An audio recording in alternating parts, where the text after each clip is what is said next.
Have you ever faced the heart-wrenching pain of betrayal in a relationship? Trust shattered, doubts looming, and the question haunting you: can you ever trust them again?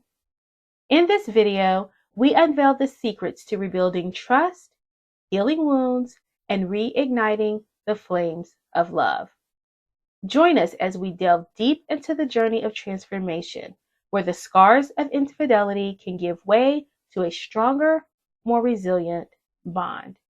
If you're ready to heal, grow, and trust again, this video is your guiding light on the path to a renewed and stronger relationship. Stay tuned, because trust can be rebuilt and love can prevail. Hello, and welcome to the Black Marriage and Family Therapy Matters podcast, where we are breaking toxic relationship cycles in the Black community. Today, I'd like to talk to you about infidelity and, more importantly, how you can trust whether or not your partner will engage in infidelity again. I think this is very, very important because I think we underestimate how severe, how much of an impact in experiencing infidelity can have on a relationship. So infidelity is essentially a form of trauma, because a person's sense of safety and security is now disrupted because of the infidelity that has occurred. Their sense of safety, essentially, when you get into a relationship, you expect to be safe.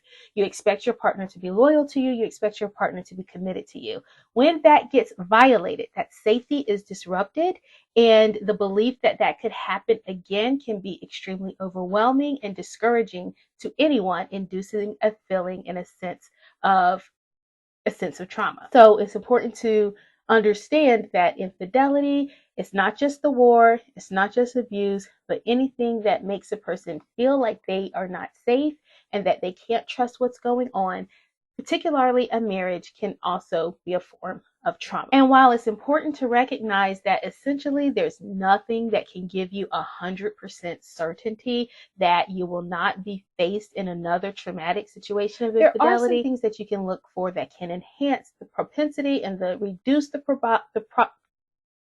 there are some things that you can look for and hope for that will enhance the propensity and reduce the probability of infidelity reoccurring in your relationship. Let's discover those. Open and honest communication.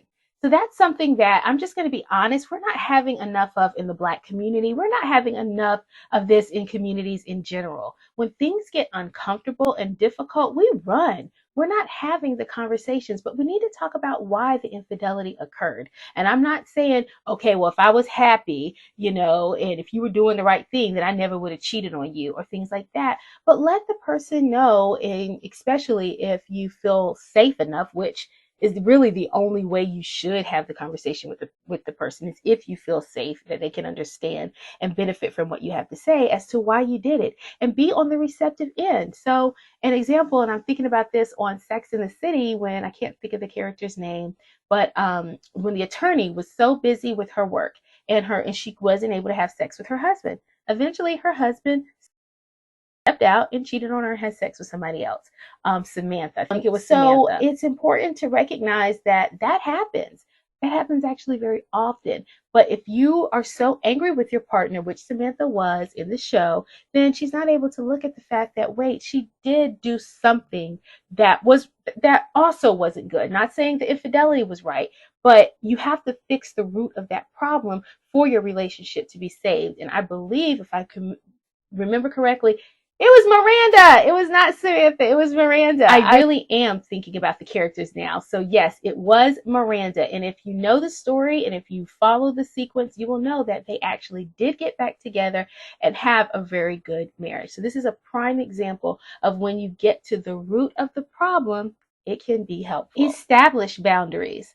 Okay, so now you have to, I know that we are supposed to start the boundaries before we get into the relationship, but once an infidelity or something of this magnitude occurs, you have to reestablish them. So what are your expectations for dealing now with other people, whether it's the opposite sex or same sex, whatever your spouse is attracted to, whatever you're attracted to? Can you have dinners with someone that you're attracted to? Or can you have phone conversations, or How are you going long? to give each other access to things like passwords? Are you going to, have a mutual? I've seen some couples have a shared email account or shared Facebook. Are those going to be new skills and strategies that you are implementing to safeguard your relationship? Seek professional help. Y'all, this is difficult.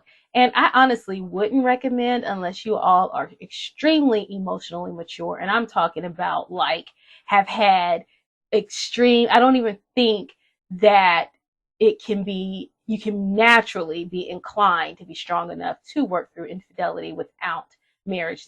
Without marriage counseling. This is my personal opinion, or some form of counseling. I'm a huge advocate for it. I know that I'm not currently practicing right now, but I believe very much in the power and the benefits of psychotherapy, especially in the Black community. So if you have gone through this, get some help.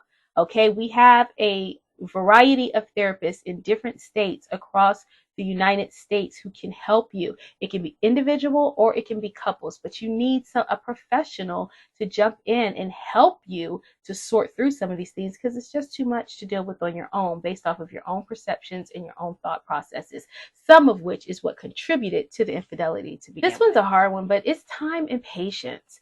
If someone cheats on you just last week, you're not going to all of a sudden have a healthy, strong relationship today. It's just not like that. And I feel like when we try to pretend that it is, okay, well, I've just forgiven this person, but we haven't really worked through all the baggage, all the complications come up. The lack of trust, the violence, the hypervigilance, the belief that it's going to happen again, the fights, the conflict, because you haven't given yourself time to learn each other. How are you going to know whether or not you can trust the person when you haven't even had time to establish boundaries? You need a moment to process what's happened. A week isn't even enough to fully take in and understand, my husband just cheated on me. You can't even process that in a week, let alone be at a place where you are. So a lot of times we just want to slap a Band-Aid on it and keep it moving. We've got to take a stop, hold, think about it, work through it, work through the emotions, journal, yoga, meditate, counseling, talk, soul search. Do these things so that you can get yourself in a place, in a position, and I cannot believe this one came last. Pray, okay? And get at a place where you are confident that you can handle whatever comes from this. Not your partner, not your spouse. It's not about them. It's about you. Can you move forward with this relationship? How will you deal with this if this happens again? Get clear on it for yourself before you are in a place to and have an expectation of changed behavior. That means whatever boundaries you set, the partner and you have to be committed to it. So we need to see you all. We don't need to be now assuming anymore what's going on. And by we, it really doesn't matter what other people think. I'm being sarcastic. You need to see yourself changing in your behaviors. You need to see your partner changing in their behaviors, and that if they're doing it consistently. Okay, that's all I have for you today. I really think this will help, okay? So to make it very clear, there's no way that you can tell your partner, you can be with your partner for 50 years and they cheat on you and they have never done it before. So, and then you can be with them and they cheat on you in the first year, and you can be together 60 more years and they never do it again. So there's no concrete definition that will tell you, okay, yes, my partner will cheat again. No, my partner will not cheat again. But these are some tips, tools, and strategies that you can utilize to get you thinking in the right direction about what is the likelihood of this happening. All right, that's all I have for you today. I really want to be helpful. So if you really want to reduce the toxic relationships in your life, in your neighborhood, so if you really want to reduce the toxic relationships in your life, please click the link in the bio. Okay, we are really serious about breaking toxic relationships in the Black community, and I think that's the best tool that I have created to help you. All right, that's all I have for you today. Thanks again for your time. Peace and blessings, Dr. O.